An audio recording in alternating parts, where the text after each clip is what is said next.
अल्लामा इकबाल फरमाते हैं, अक्ल अय्यार है 100 भेस बना लेती है, इश्क बेचारा न मुल्ला है न ज़हद न हकीम। आज का मौजू है गिज़ा की नाली की सूजन।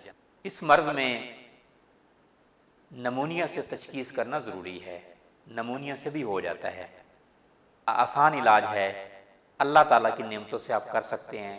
आप अंग्रेज़ी अद्वियात से बच सकते हैं।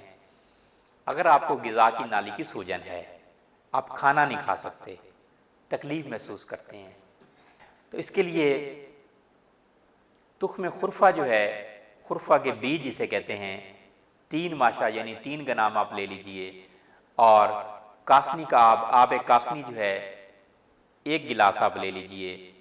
इसमें गोदा मलतास जो है 3 तोला आप शामिल कर लीजिए, और शरबत बनफशा जो है वो भी 3 तोला शामिल कर लीजिए, और ये आप थोड़ा थोड़ा पीजिए, आहिस्ता आहिस्ता थोड़ा थोड़ा आप पीजिए।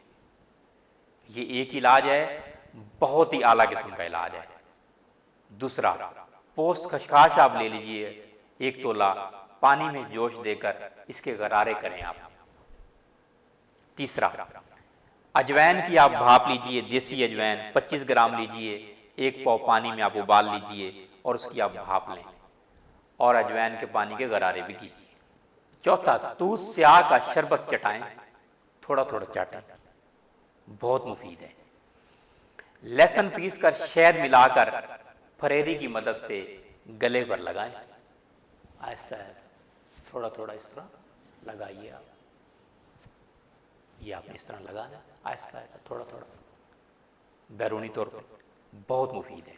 शतूत का लैब जो है गिज़ा की नाली की सूजन और खन्नाक दोनों सूरतों में मुफीद है। पके हुए शतूत का रस निकाल कर और वो आप थोड़ा थोड़ा पीजिए भी सही, और गले पे भी आप मलिए। आप इंशाल्लाह तंदुरुस्त हो जाएंगे, आप सेहतमंद हो जाएंगे, और सेहतमंद हो जाएं तो मेरे लिए दुआ कर दीजिएगा।